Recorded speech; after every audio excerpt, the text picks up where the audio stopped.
with Robert Wagner. Today, she's going to work with me. Let's give a big hand to Stefanie Powers.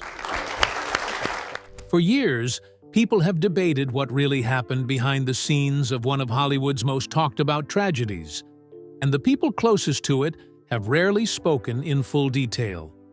But now, a new set of comments from Stefanie Powers has brought old questions back into the spotlight. And what she suggests is raising even more eyebrows than before. Join us as we break down what Stefanie Powers actually said and why it's causing such a strong reaction all over again. The Catalina night. On Thanksgiving weekend in 1981, a trip that was meant to be relaxing turned into one of Hollywood's most discussed mysteries. The setting was the yacht Splendor, anchored near Catalina Island, off the coast of California. On board were actress Natalie Wood, her husband Robert Wagner, actor Christopher Walken, and the yacht's crew.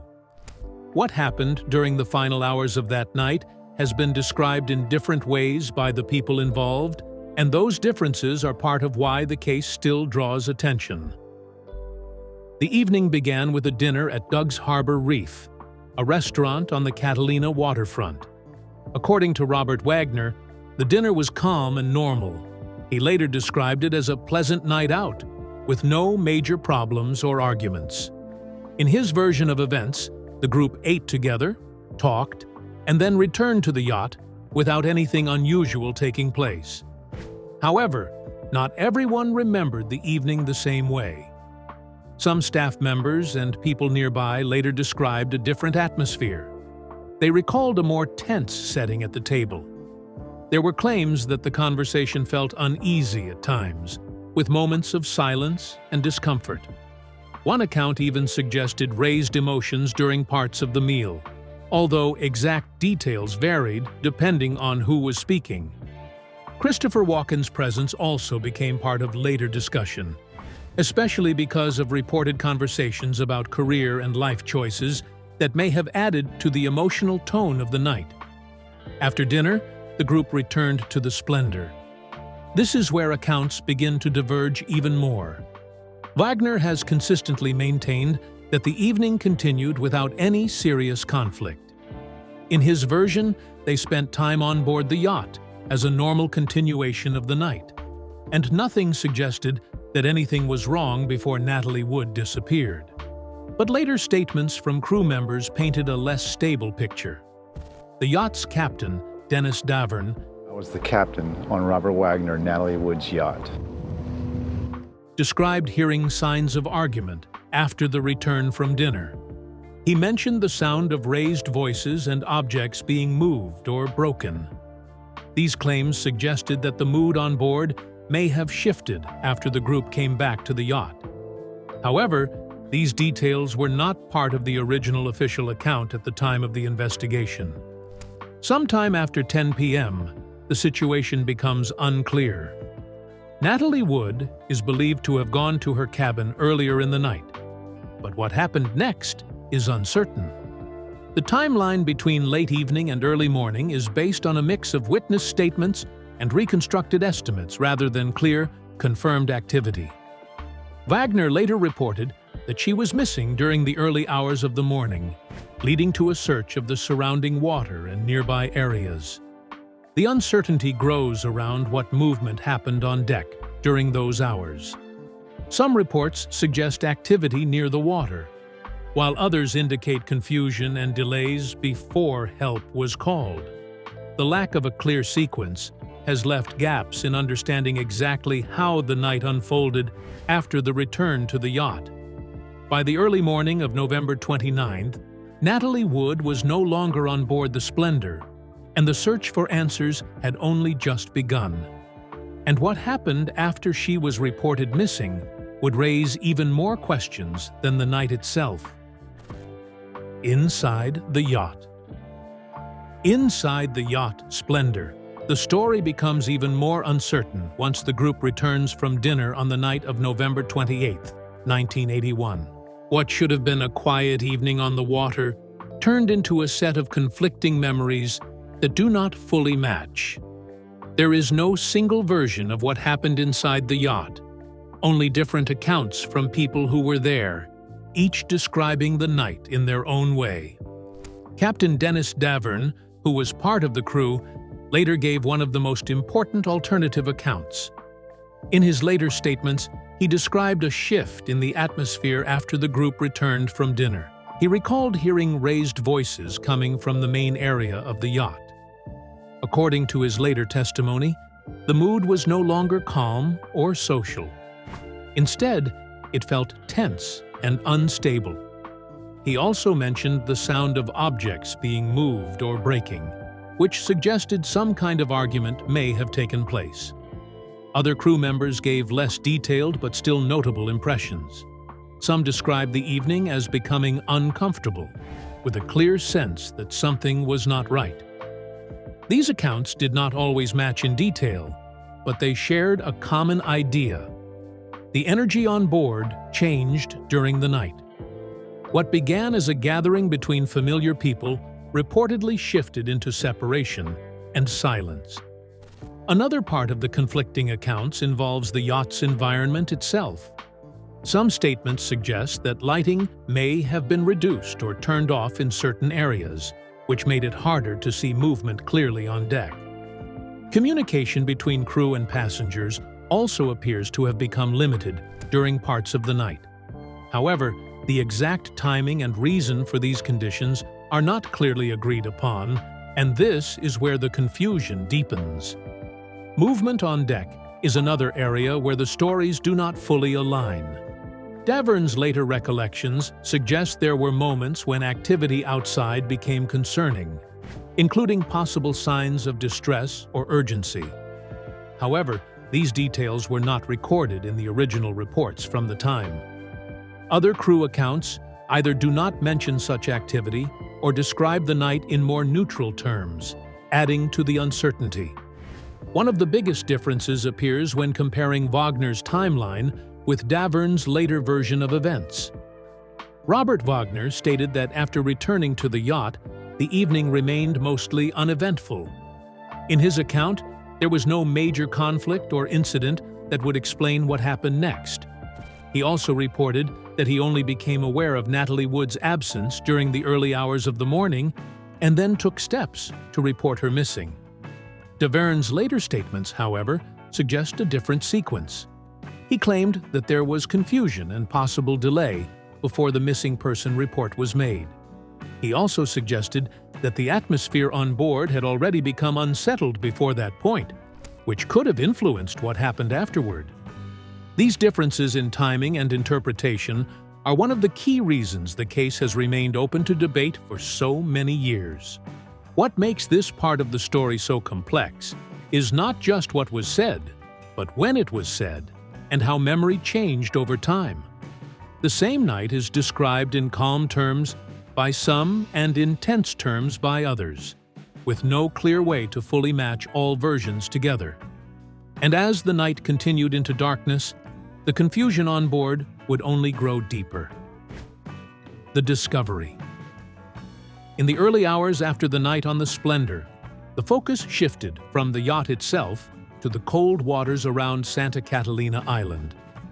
Search teams began looking across the sea after Robert Wagner reported Natalie Wood missing. Her body was later found floating in the water near the island, a short distance from Avalon Harbor. From that moment, the case moved from confusion on board to questions about what the physical evidence could explain. When Natalie Wood's body was recovered, several details were immediately noted in public reports. She was wearing a nightgown, a jacket, socks, and a life jacket. One detail that stood out early on was that the life jacket was not positioned correctly. It was reported to have been worn backwards, which raised questions because it seemed unusual for someone trying to use it for safety in the water.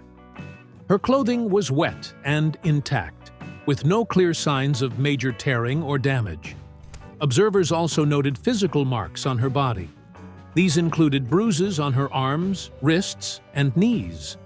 At the time, these injuries were widely explained as possible results of falling or contact with surfaces in the water. However, the exact cause of each mark was not fully clear, and that uncertainty became part of later debate. The official autopsy concluded that Natalie Wood likely died from accidental drowning and hypothermia, with alcohol in her system listed as a contributing factor. The report suggested that she may have fallen into the water from the yacht and was unable to get back on board or reach safety. This conclusion became the official position of the investigation at the time. However, even within the medical and investigative notes, there were points that later drew attention. Some internal observations reportedly mentioned injuries that were not easily explained by a simple fall. These included more specific descriptions of bruising patterns and marks that some later interpreted as possibly consistent with restraint or struggle.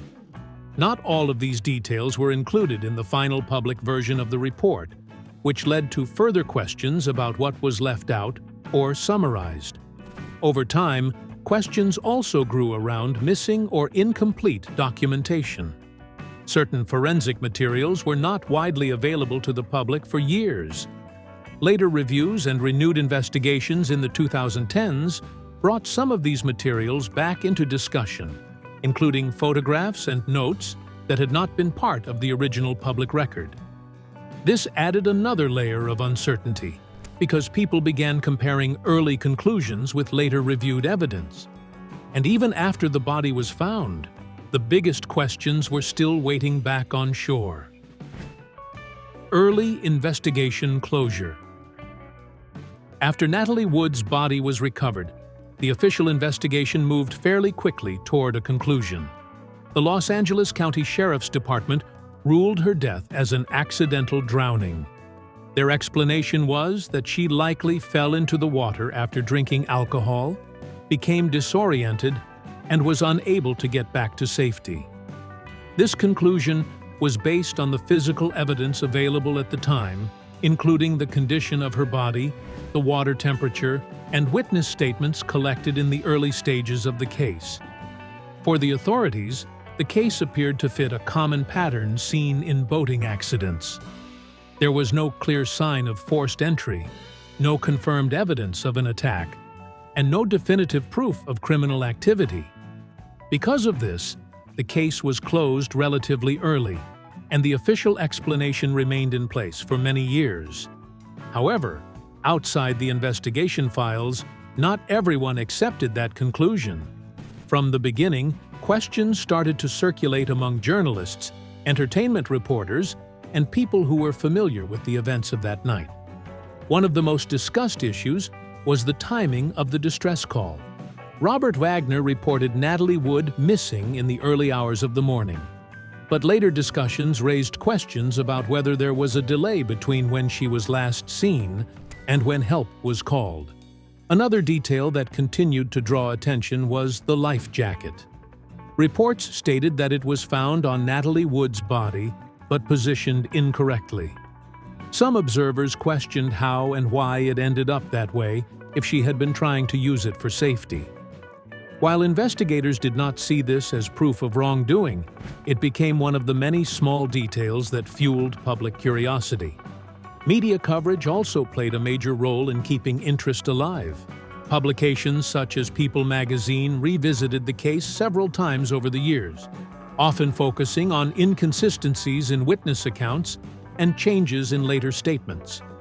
These articles did not always challenge the official ruling directly, but they highlighted details that did not fully fit together in a simple explanation.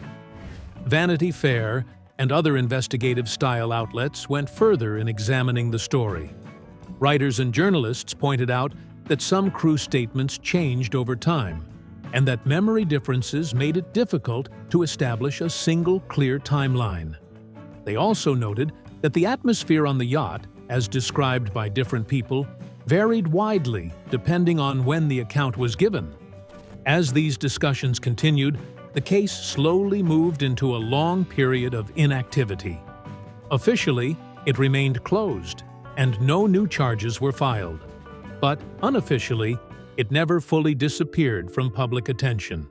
Every few years, new interviews, documentaries, or memoirs would bring the case back into discussion, often re-examining the same unanswered questions from different angles. What made this case unusual was not just the original ruling, but also the way uncertainty stayed alive for so long.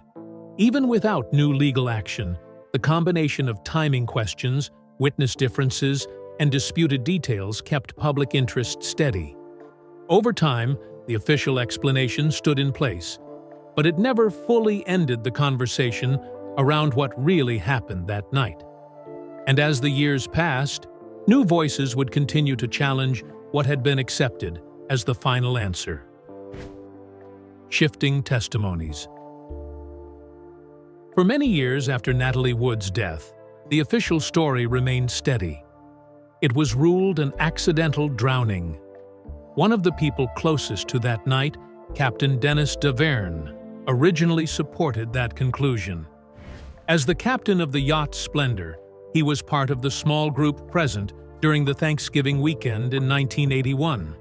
For a long time, his account did not challenge the official version in any major way.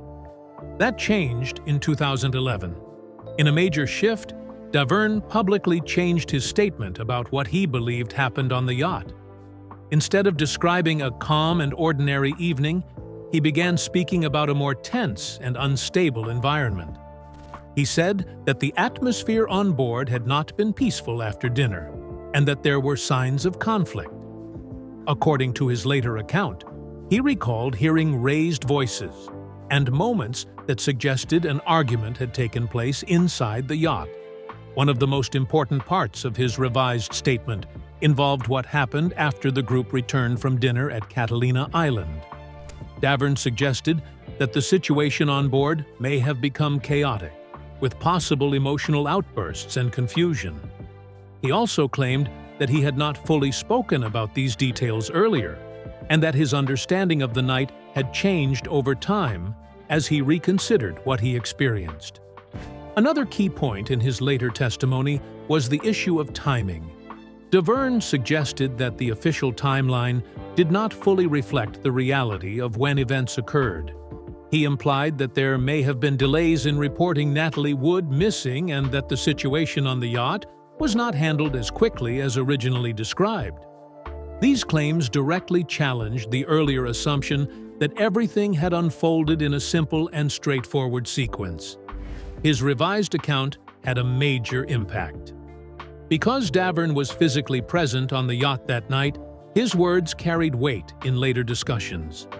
His statements became part of a renewed review of the case by authorities in Los Angeles County. Investigators decided to reopen aspects of the original file in order to re-examine evidence, witness statements, and previously recorded details. As part of this renewed attention, Robert Wagner was later named a person of interest in the case. I believe that Robert Wagner was with her up until the moment she went in. This did not mean he was charged or formally accused of a crime.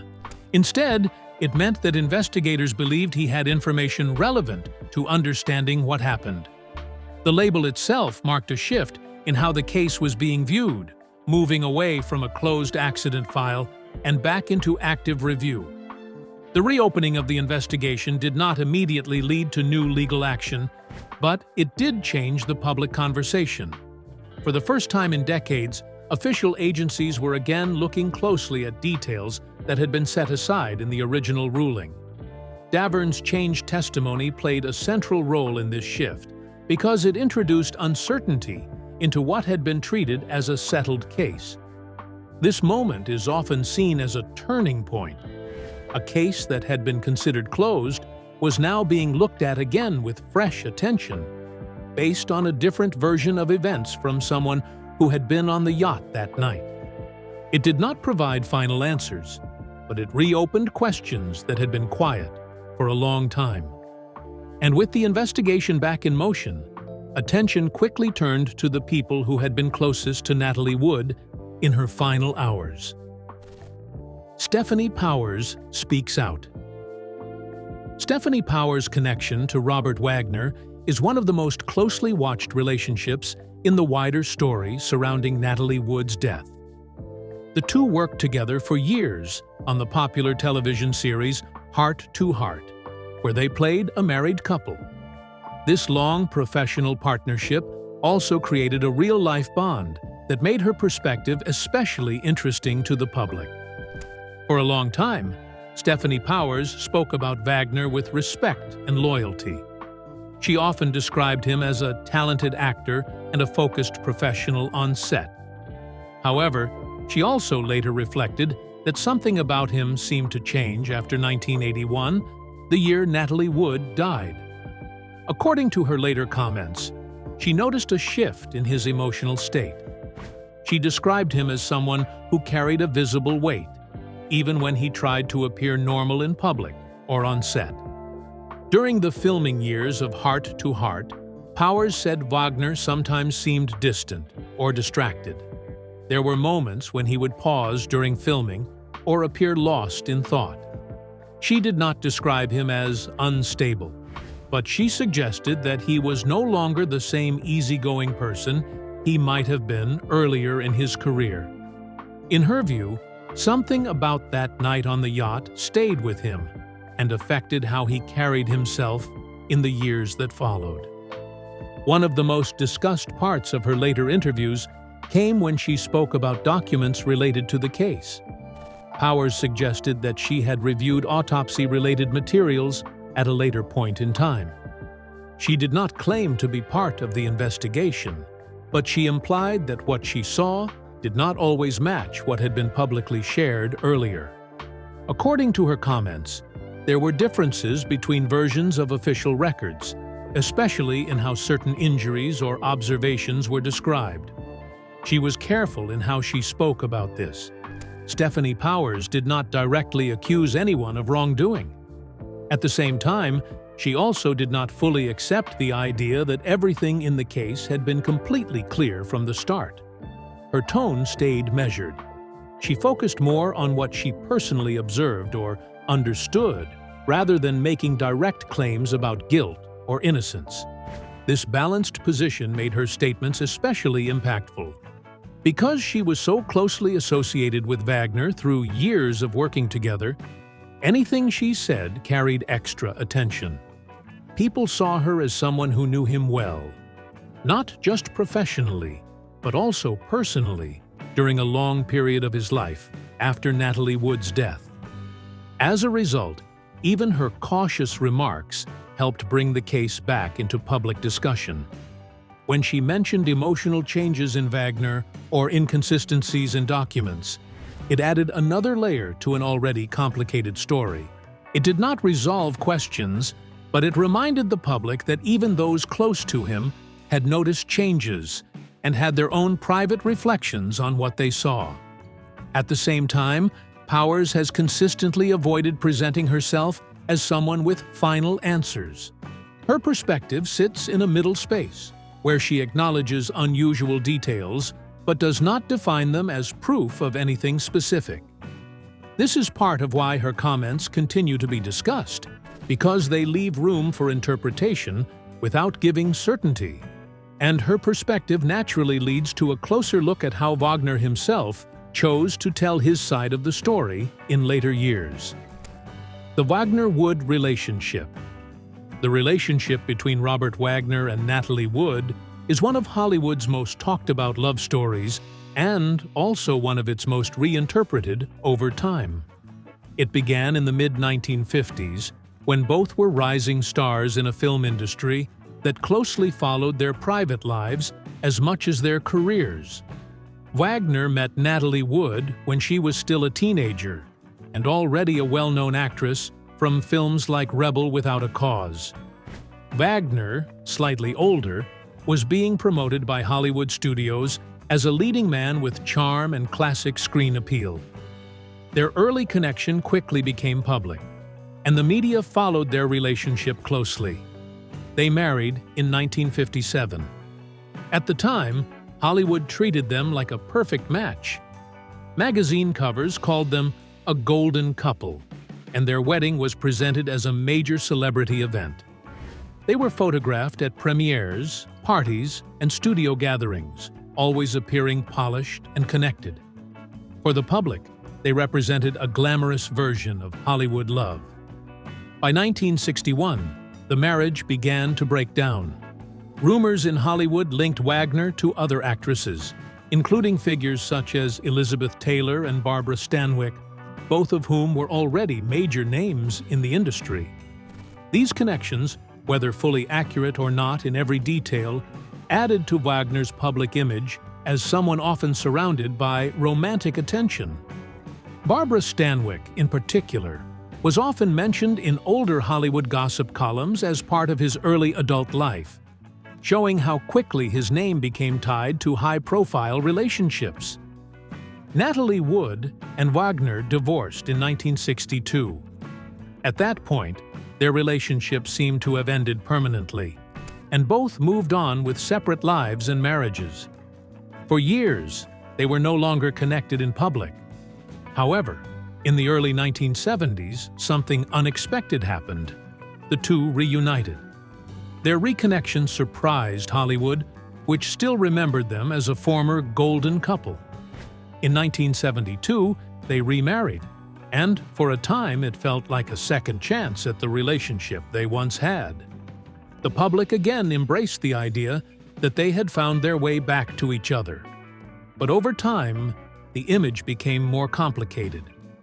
Later accounts suggested that the second marriage was not as simple as it appeared. Some descriptions pointed to ongoing emotional strain, difficulty balancing work and personal life, and unresolved issues from their earlier relationship. There were also reports of disagreements tied to career pressures and time spent apart due to filming schedules. As years passed, new testimonies and later interviews began to change how people viewed the couple's history. Friends, colleagues, and people close to them described moments of tension that were not widely known at the time. These later accounts did not erase the public image of romance, but they added layers that made the relationship seem more complex than it first appeared. After Natalie Wood's death in 1981, every part of their shared history was re-examined. Earlier stories that once sounded like simple Hollywood romance were now looked at again through a different lens. Small details from interviews, biographies, and witness statements were reinterpreted in light of the tragedy, giving new meaning to events that had once been viewed as private or ordinary. And that long history sets the stage for how the story continued after her death, when money, memory, and truth became deeply entangled. Memoirs and media. After Natalie Wood's death, the story of that night on the Catalina waters did not stay in the past. It continued to be retold in books, interviews, and documentaries, and over time, two very different versions of the same event began to form. One version came mainly from Robert Wagner through his memoirs and media appearances. The other came from witnesses, family members, and later investigative reporting that questioned parts of his account. In his memoir, Pieces of My Heart, Robert Wagner described the night of November 28-29, 1981, as a tragic accident. He wrote about confusion, grief, and shock rather than conflict. In his telling, there was no clear argument that could explain what happened. He emphasized that Natalie Wood's death was unexpected and deeply painful for him. The tone of the book focused heavily on loss and emotional struggle, and Wagner presented himself as someone trying to understand an event that he believed no one could fully control or predict. Years later, in his second memoir, You Must Remember This, Wagner returned to the same subject. Again, he described the Catalina night as an accident.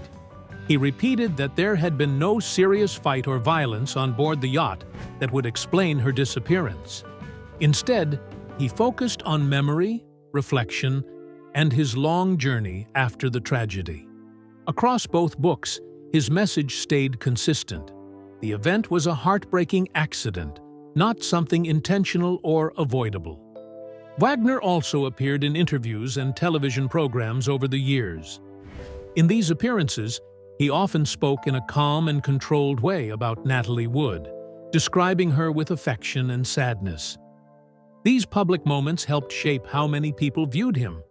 For some, his steady tone and repeated explanation supported the idea that he was simply a grieving husband who had experienced a sudden loss. However, this version of events was not universally accepted.